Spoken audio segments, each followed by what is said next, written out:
Y tenemos que hablar de la discapacidad en este contexto de crisis y por ello convocamos a voces referentes que tenemos en Córdoba y para el país. Hablamos del equipo directivo de SEIN. Ya están aquí la licenciada Marcela Rivarola, ella es kinesióloga y fisioterapeuta, especialista en neurorehabilitación, y la licenciada Alejandra Carbajo, quien es psicomotricista. Bienvenidas, amigas de la casa. Hola. ¿Sí? Hablar de la discapacidad en tiempos de crisis y a partir de allí creo que se abre un abanico en donde refiere muchos análisis.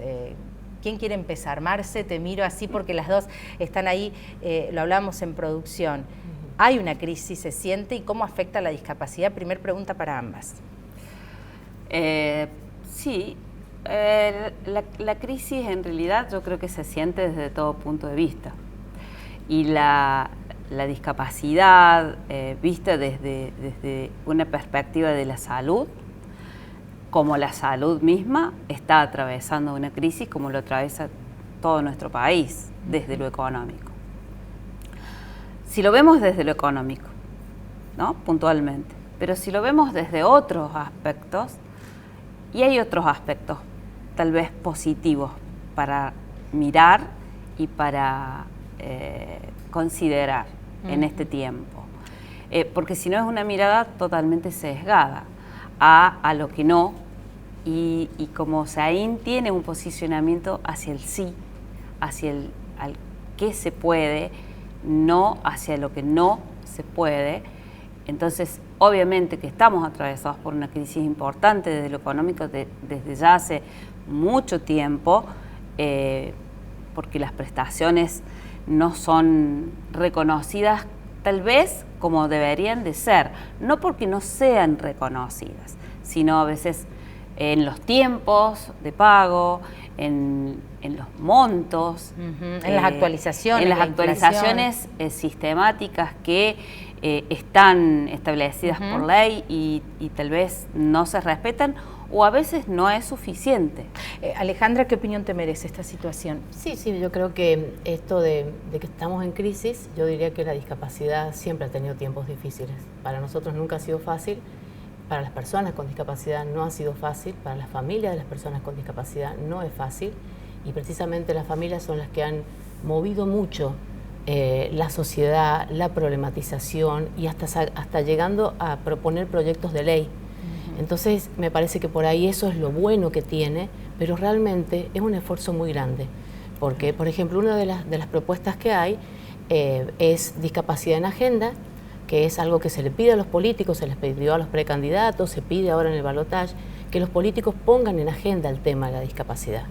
Si bien se han hecho avances en relación a la discapacidad, todavía queda mucho por hacer, como por ejemplo la educación inclusiva, la vida independiente de las personas con discapacidad, la cobertura de las prestaciones que necesitan las personas con discapacidad.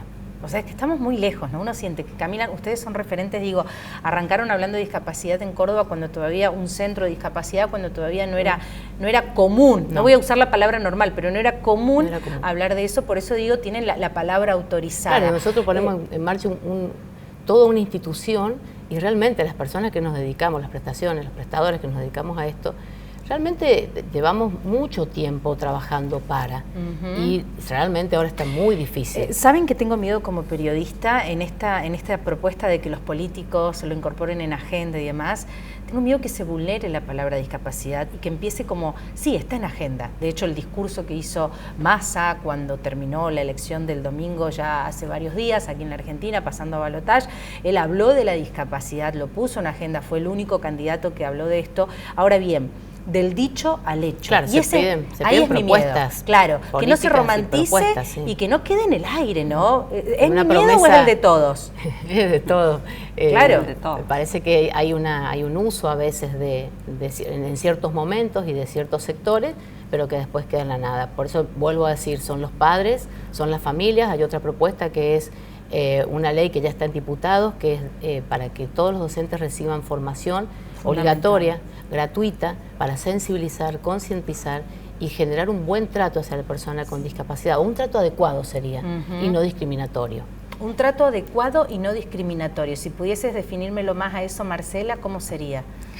Creo que en otros programas hemos hablado de historia. Hoy vas a hablar de historia, ¿no? Sí. Posterior de que estemos nosotros. La audiencia se renueva, creo, dice Mirta. Exactamente. Y creo que en realidad el trato, no deberíamos de hablar en sí de un trato adecuado, sino de un trato que tenemos respetuoso entre las personas, entre la comunidad. No necesariamente tengo que ponerle la discapacidad en el medio para tener un trato correcto, pensando principalmente en algo que también ya en algún momento lo hemos charlado, en cómo las personas con discapacidad o en situación de discapacidad desean ser denominadas. Eso también está en agenda, porque en realidad pensar en cómo quisiera que me llamasen a mí, y a mí me encanta que me llamen por mi nombre, claro, no por mi condición o por mi situación en el mundo, sino por lo que soy como ser humano, tal vez. Y esa definición, ¿no termina impactando de alguna manera? Me ha pasado la experiencia, se las conté en Buenos Aires, laboratorios que están trabajando con el tema de la inserción laboral en personas con discapacidad. Uno dice, personas, ves, ahí ya tildamos, siempre le tengo mucho miedo a las palabras, aprendo mucho de ustedes también, pero personas con discapacidad.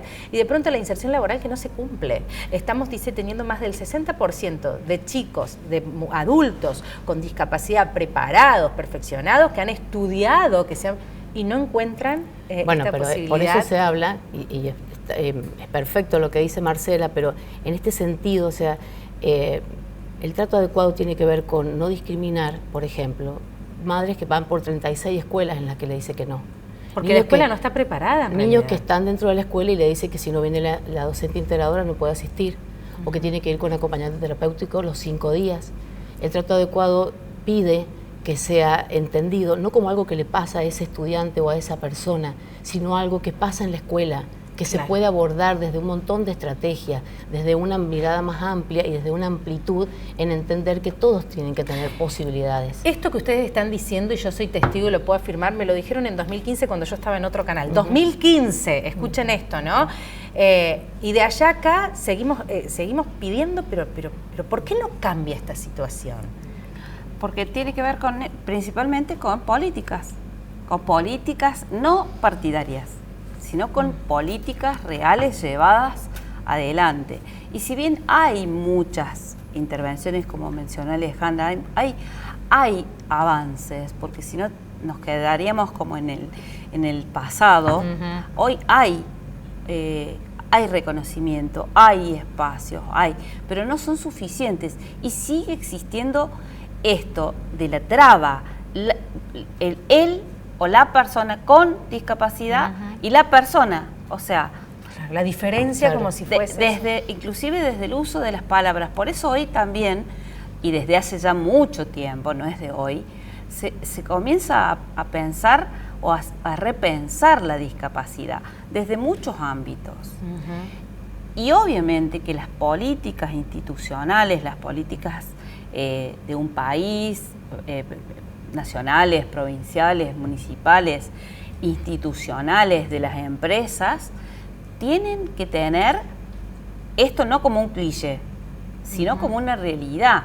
Y esa realidad requiere de formación, de capacitación, de preguntar qué y cómo desea el otro ser tratado.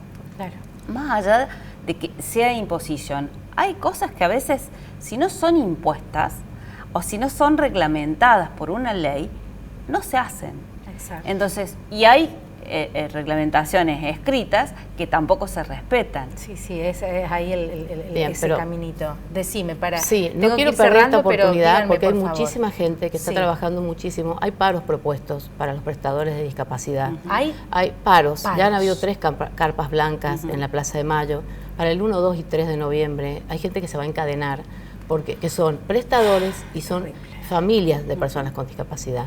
El aumento que estuvo planteado desde enero hasta diciembre ha sido de un 67,5% para todo el año. Con una inflación... Se paga 3 meses después. Hoy estamos cobrando julio y algunas obras sociales están pagando mayo.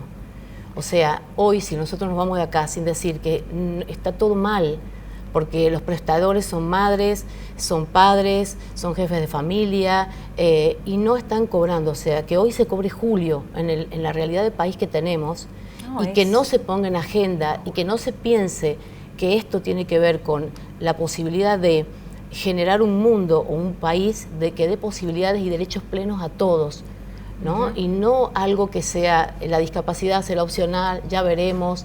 Bueno, el que se dedica a eso es muy bueno. No, somos profesionales que nos actualizamos y acompañamos realidades muy duras y no por duras, ¿no? Perdón, no quiero caer en eso, pero las familias mismas son las que nos piden que nosotros las acompañemos en esta lucha porque son invisibilizadas y muchas veces tienen que recurrir a amparos para poder conseguir lo que sus hijos necesitan. Y eso es difícil. Lo vamos a seguir de cerca este reclamo también allí en Buenos Aires y acompañándolas. Y gracias por ser estas voces referentes en discapacidad, por enseñar e enseñarnos a nosotros, a los periodistas, a la comunidad en general. Un placer tenerlas aquí, sí. Gracias.